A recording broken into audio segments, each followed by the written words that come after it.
The bus bumps along the winding dirt road, each jolt jarring loose another thread of doubt. Through the window, the forest grows denser with each mile, branches clawing at the glass. The company calls this a team-building retreat, but there's something calculated about our isolation that makes my throat tighten. I've barely survived my first month at the company. Recognize only fragments of faces, all wearing masks of forced calm as civilization recedes behind us.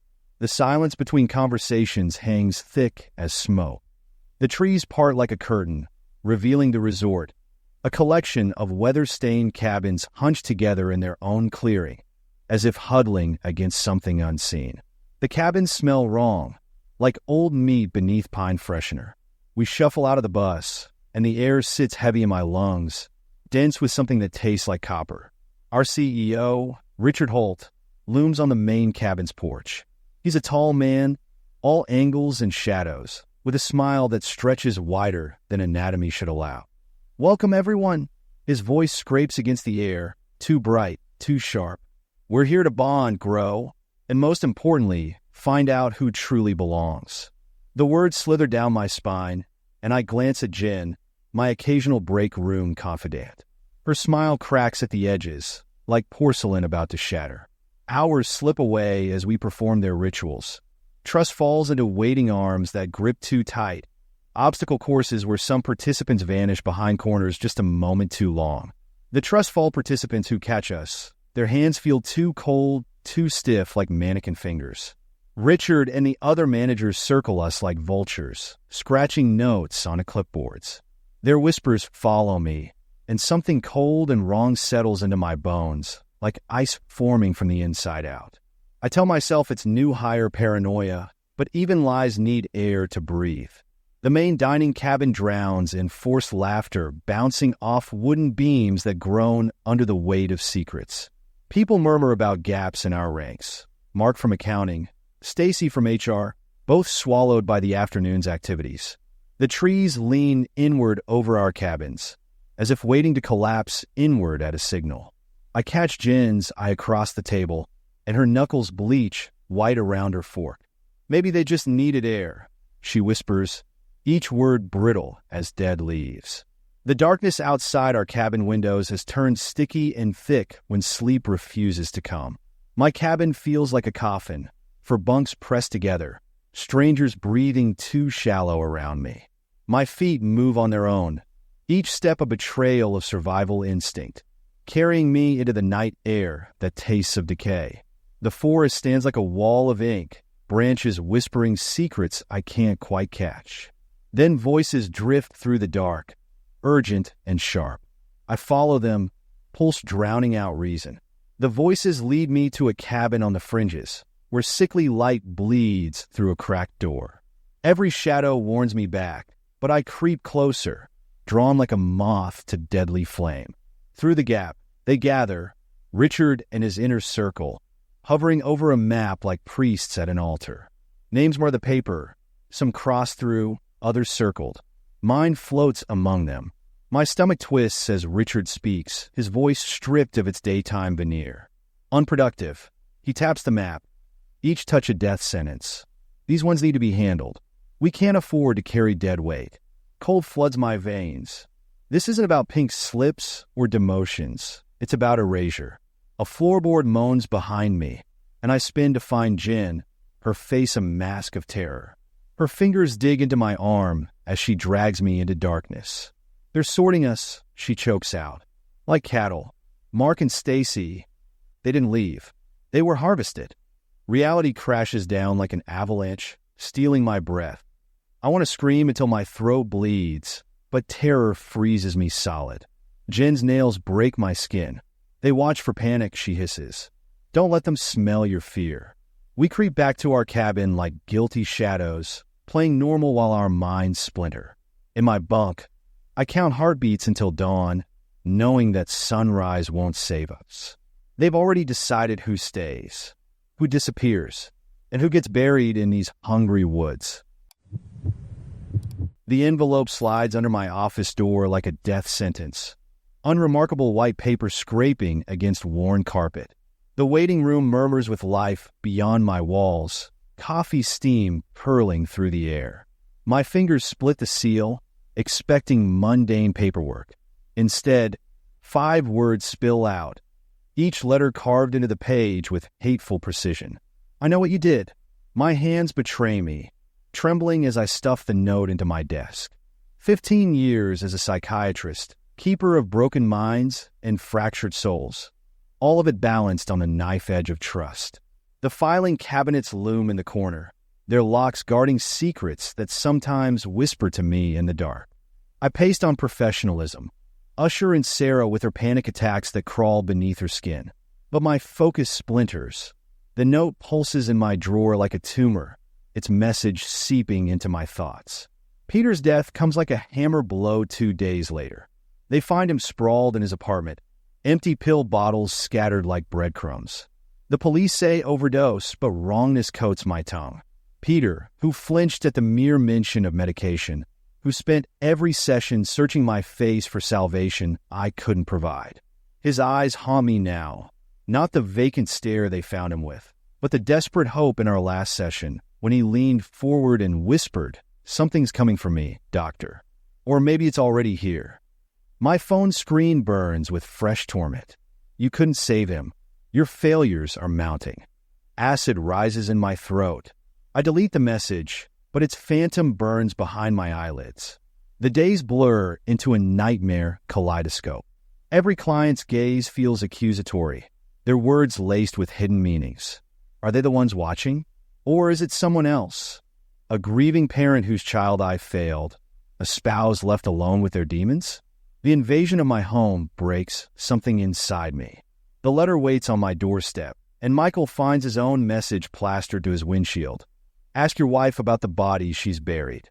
He confronts me with eyes that don't recognize me anymore, and I taste copper as I bite back truths I'm no longer sure of. My world contracts. Friends drift away like smoke, their silence heavy with unasked questions. Sleep becomes a stranger. I lie rigid beside Michael, clutching his baseball bat, ears straining for footsteps that could be real or imagined.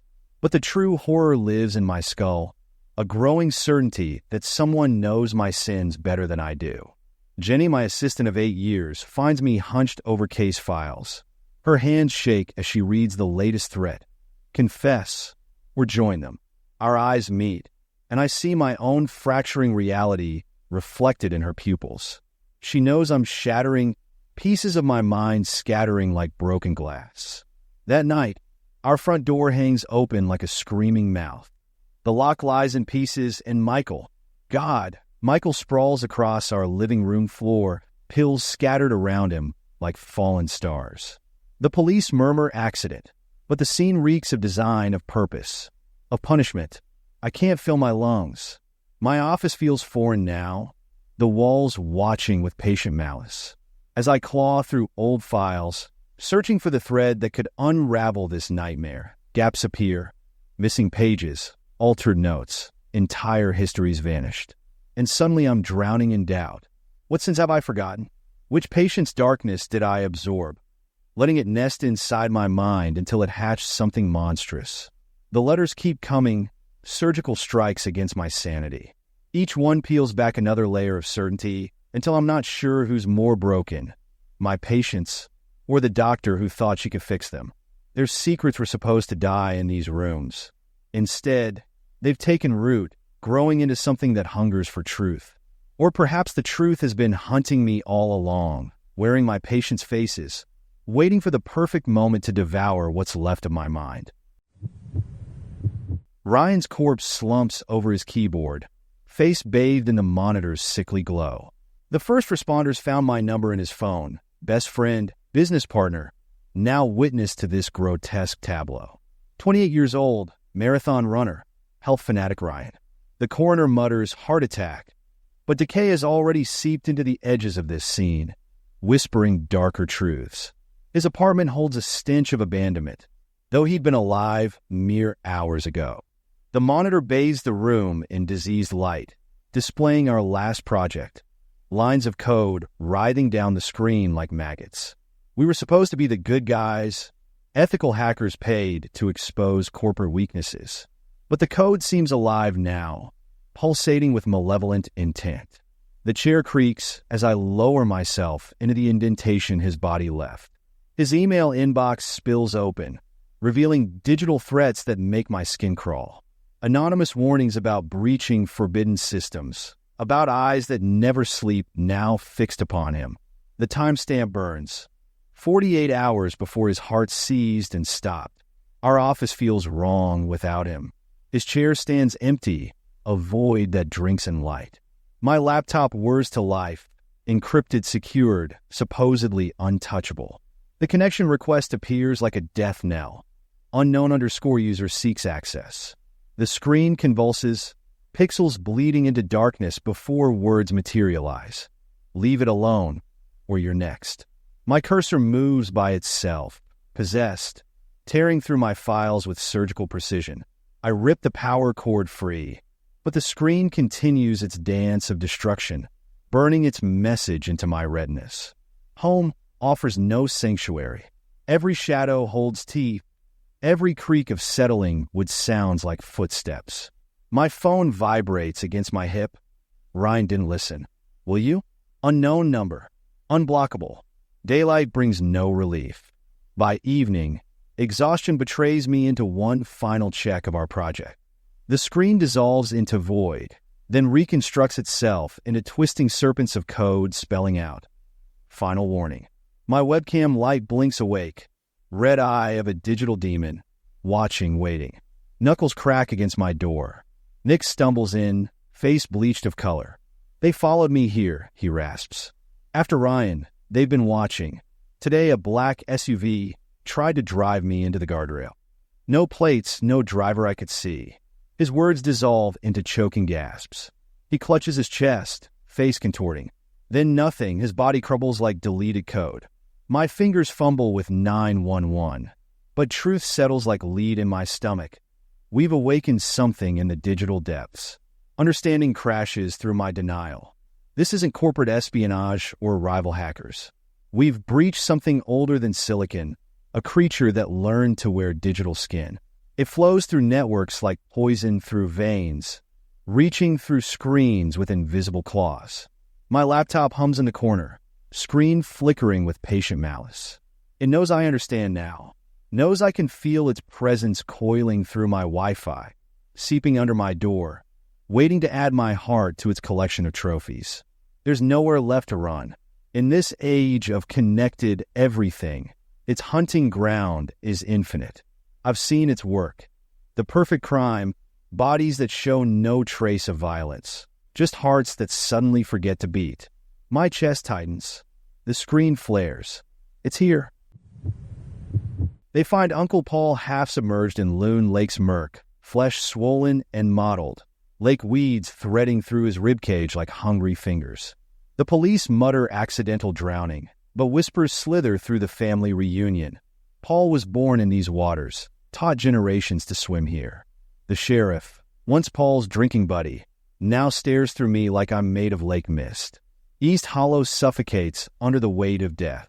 Loon Lake stretches before us, a vast black mirror refusing to reflect the sky. My cousin Jessica flinches when I mention Paul's name, her mouth twisting as if tasting poison. The fishing cabin reeks of secrets and rotting bait. Hidden beneath tangles of fishing line and hooks gone orange with rust, Paul's journal spills its guts. The final pages bleed with desperate scrawls. They're lying. Everyone's in on it. East Hollow has always devoured its secrets, but these words taste of terror. The journal leads me to the abandoned town hall, a skeletal thing squatting at the edge of civilization. Inside, time hangs stale and thick as cobwebs. Buried in mothballed boxes, I unearth the truth. A decade-old chemical spill report, edges soft with age. Paul's frantic notes circle the margins like vultures. The water turned wrong, he wrote. People sick and died. Money changed hands, tongues stayed still. Gravel crunches outside. Through grimy blinds, I watched Sheriff Dawson commune with a stranger in an expensive suit, their whispers carrying like smoke. They know I'm here, know what I've found. My chest constricts. The woods beckon, offering shadows to slip into. The family reunion rides with forced cheer, but Jessica corners me, tears carving paths down her cheeks. They took Paul, she breathes against my ear. Now they're watching you. A gunshot splits the evening. Blood seeps in a lake mud as one of the factory owners from Paul's notes twitches his last. Sheriff Dawson stands over the body, satisfaction gleaming in his dead fish eyes. His gaze finds me, pins me like a butterfly to cork. Some secrets belong to the lake, he says, holstering his weapon. The threat coils beneath his words. Now I understand the truth festering in East Hollow's heart. Uncle Paul wasn't their first sacrifice, and the hunger in Dawson's eyes promises I could be next. The lake stretches endless and obsidian, its waters thick with chemicals and corpses, always thirsting for more. The weeds at the shoreline reach toward my ankles like grasping hands. In their gentle sway, I see Paul's final moments, the desperate thrashing, the hands holding him under, the water filling his lungs with its poisoned secrets. Something moves beneath the surface, something that doesn't belong in any natural lake. The chemicals didn't just kill, they transformed. And now whatever lurks in those depths has trained the town to feed it, to keep its appetite sated with fresh sacrifices. Jessica's warning echoes. They took Paul. But perhaps it wasn't the town at all. Perhaps it was whatever the lake has become, selecting its offerings through human puppets, patient as only ancient things can be. Night falls. The lake water laps at the shore with a sound like swallowing. Claire's corpse sprawls in the leaf litter behind the football field, one arm outstretched like a broken doll's. Mud and rotting leaves tangle in her hair, her fingers frozen in an eternal reach towards something we can't see. 5 years since she ran away senior year, and here she lies, proving every whispered rumor wrong. Wrong in the worst possible way. Mark retches somewhere behind me, the sound too loud in the unnatural hush. Emily, who dragged us into this nightmare, just stares. The police can't know, she whispers, words scraping against the darkness. Her eyes dart between skeletal trees, as if tracking movement in the shadows. The letter crumples in her fist. That damned map with its 3 accusatory words. You know why. The forest holds its breath around us. No crickets chirp, no night birds call. Nature itself seems to recoil from what lies before us. My throat closes as realization seeps in. We're trespassing in a graveyard that never wanted to be found. A branch snaps somewhere in the dark. Mark's fingers dig into my shoulder. Gone is the football captain's confidence, replaced by raw animal terror. Something's watching, he hisses. The darkness pulses, a living thing that drinks in our fear. We stumble backward, but Emily stands transfixed. David's gone. My heart stutters. David, who convinced me this reunion investigation would bring closure, has vanished between one breath and the next. His name dies in my throat as I call out, the shadows swallowing the sound. We huddle together, a pathetic circle of phone lights against the void. The trees twist around us, familiar paths morphing into alien terrain. David's flashlight appears at our feet, beam cutting through low branches. Blood paints the handle in sticky ribbons. Emily fractures. The letter was bait, she moans. We weren't supposed to find her. We weren't supposed to know. Understanding crashes through me. Claire's body was never meant to surface.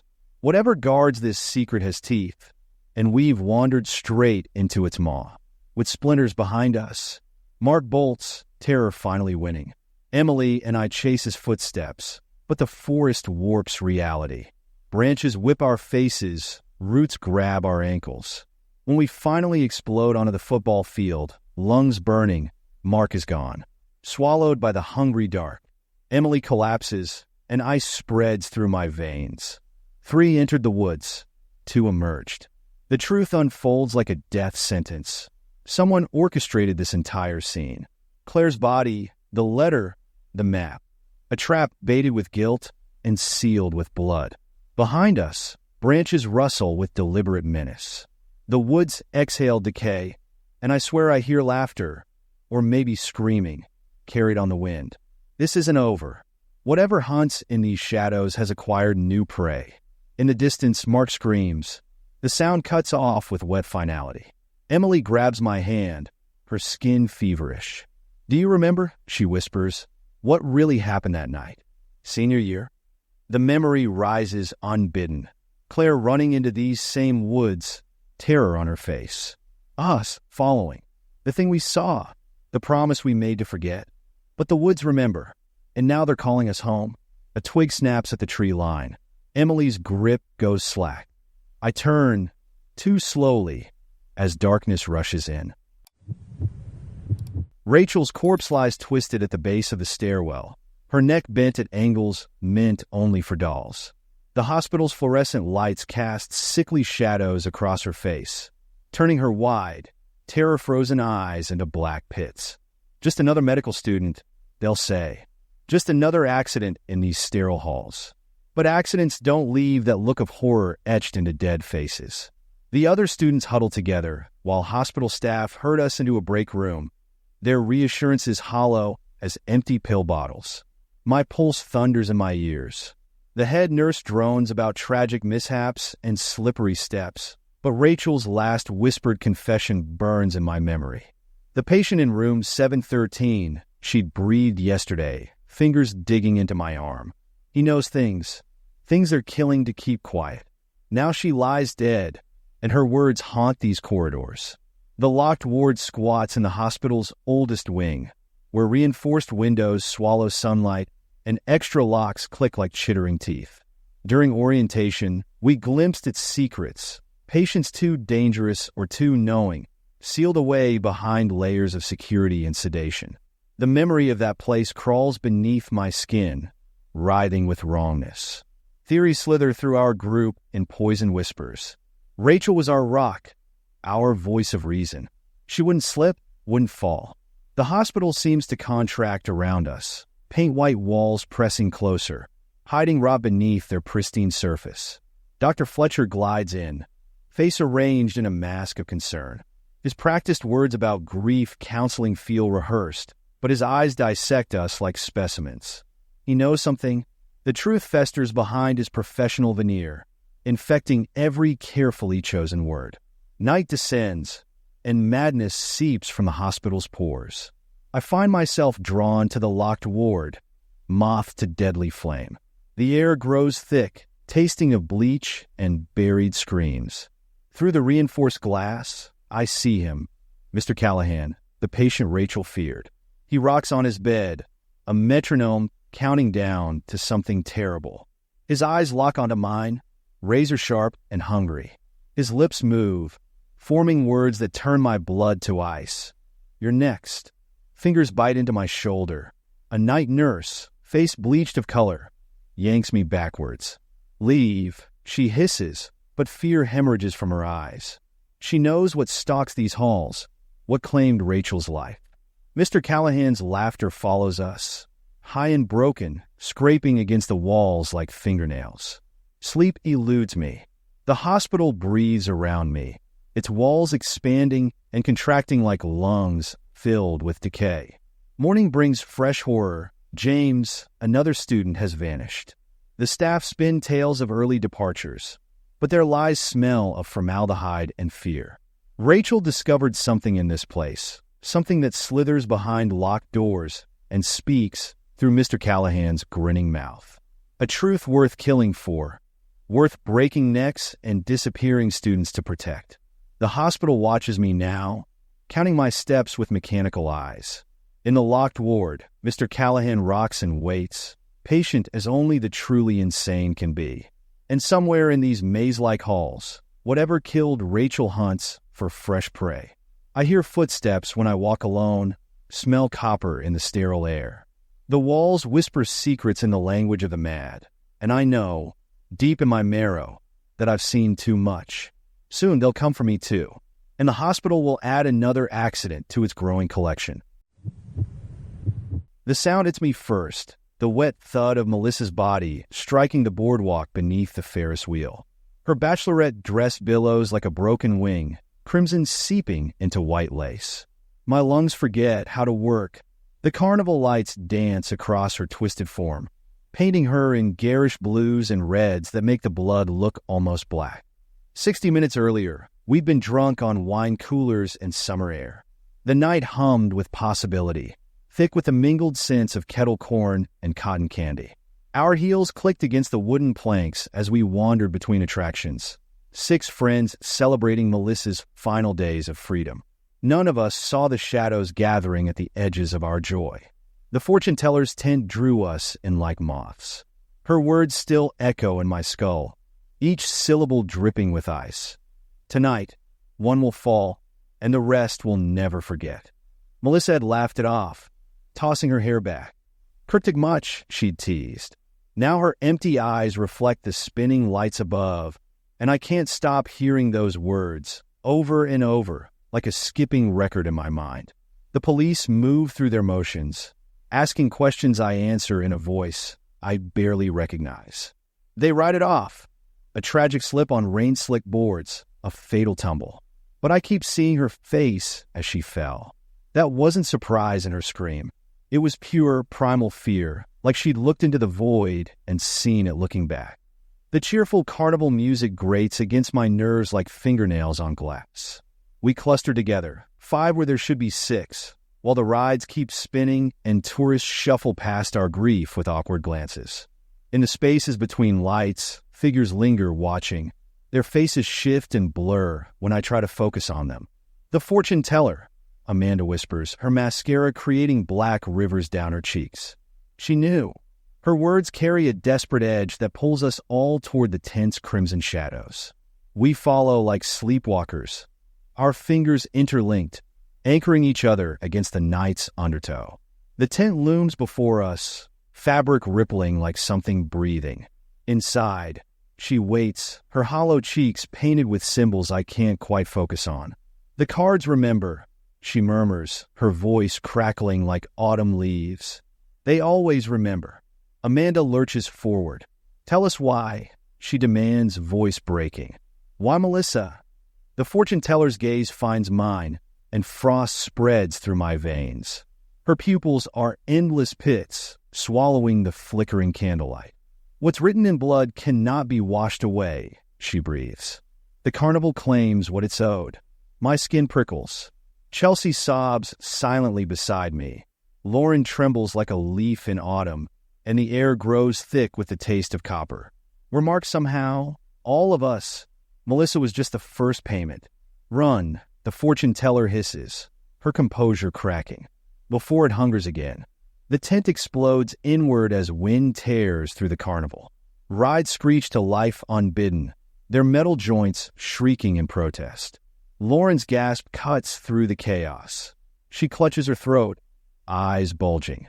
As she crumples, I catch a glimpse of something in the shadows behind her. Something with too many angles, too many teeth. Two down. The fortune's toll isn't finished with us yet. We're caught in its web now, trapped in this neon-lit nightmare where death plays carnival games with our lives. And somewhere in the darkness between the rides, it's choosing who's next. Mason bobs in the waves like a broken toy, crimson tendrils unfurling beneath him in the crystalline water. The sight burns itself into my retinas. His expensive swim trunks, his designer watch still glinting in the sun, his body drifting further from our pristine white yacht with each gentle swell. 1 minute he was climbing aboard, water streaming from his hair, laughing about how cold it was. The next, he was floating face down in an expanding pool of his own blood. Our screams echo across empty water. We rush to the railings, scanning the horizon until our eyes ache. But there's nothing. No distant ships, no reassuring glimpse of shore. Just endless blue meeting endless blue, indifferent to our existence. The yacht rocks beneath us, suddenly alien and threatening. There has to be a radio. Tara's voice cracks as she bolts for the bridge. The silence that follows says everything. When she emerges, her tan has gone sickly pale. It's destroyed, smashed, like someone took a hammer to it. Jake's fingers dig into my shoulders, leaving bruises I'll find later.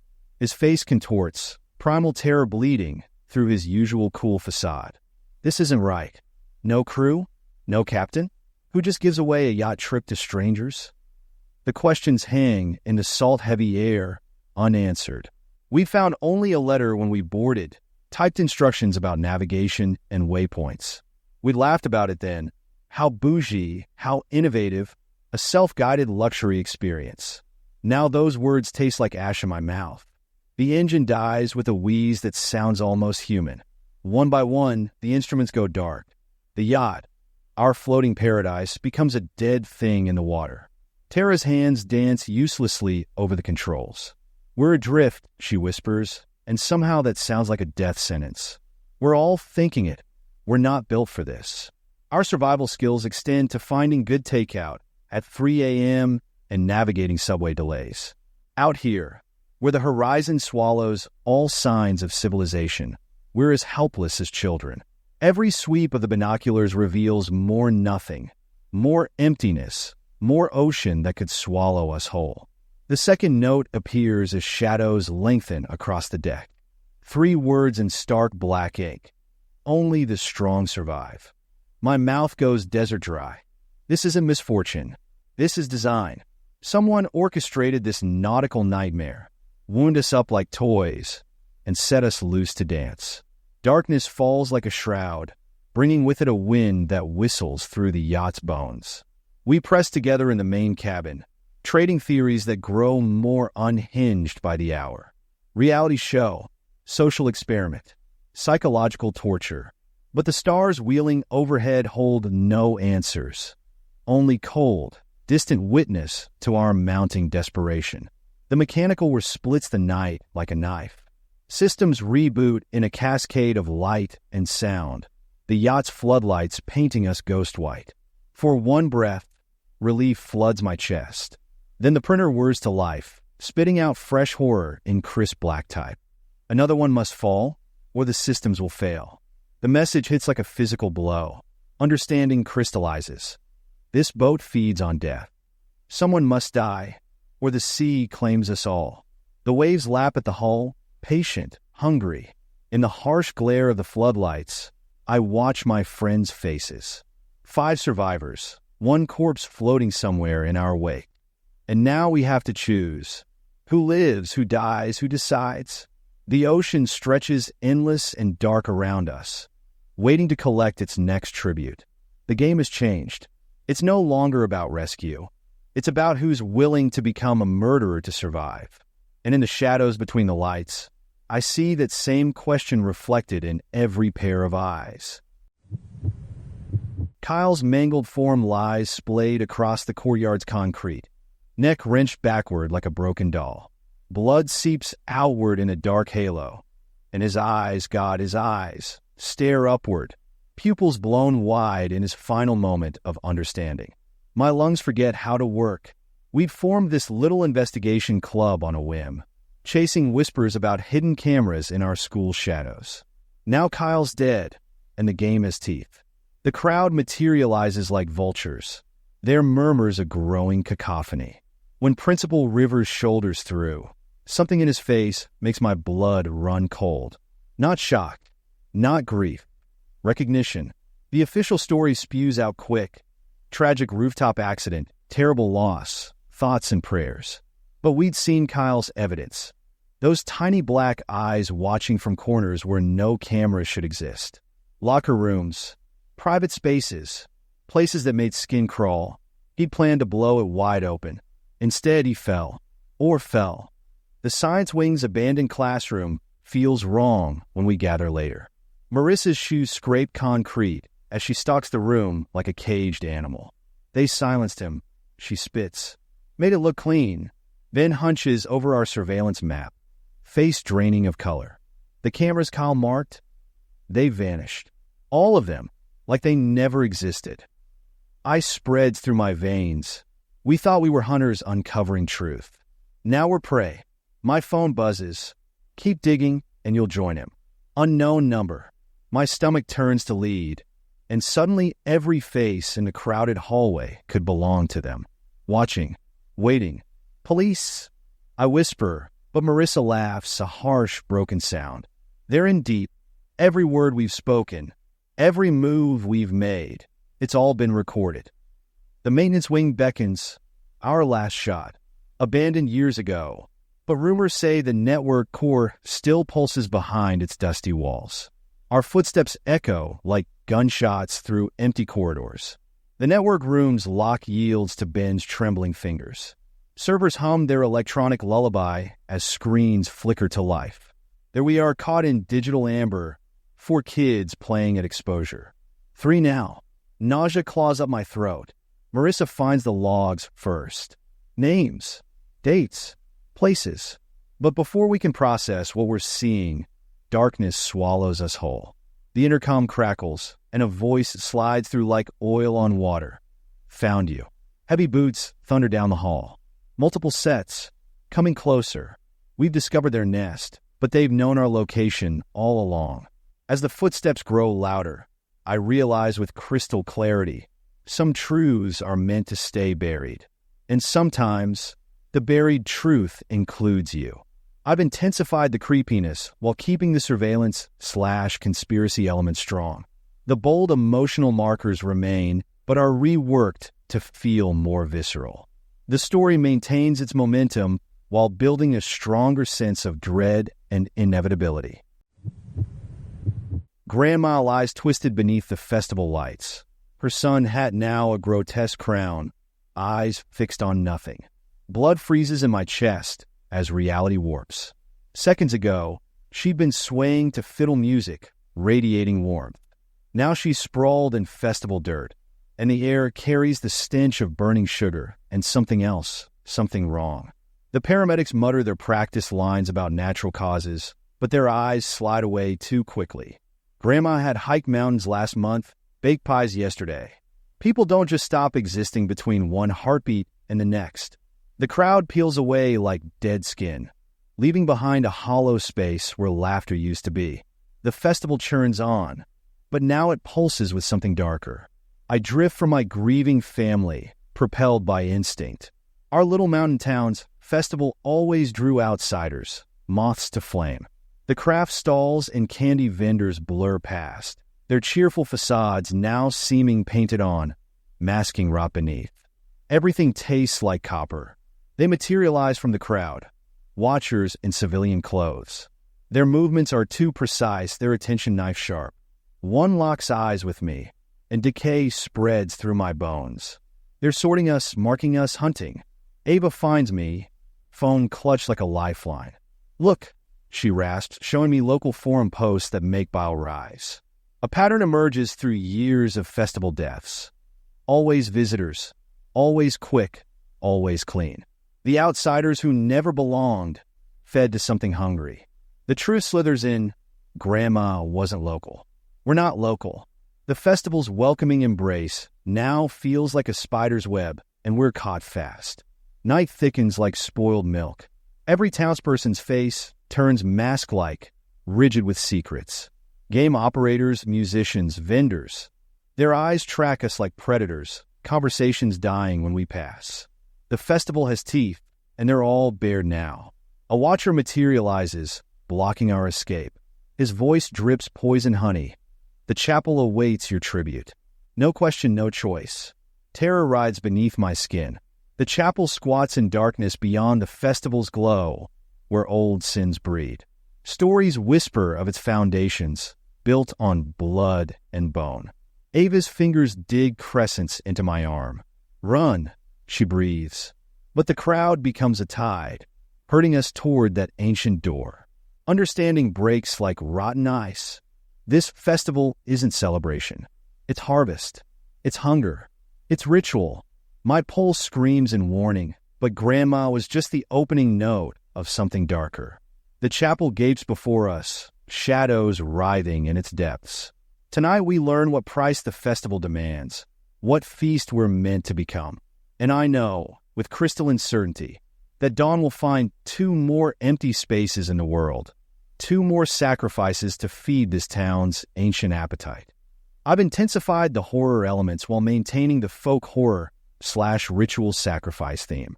The language is more visceral and unsettling, with stronger imagery and a deeper sense of mounting dread. Don't forget to subscribe. You are the best.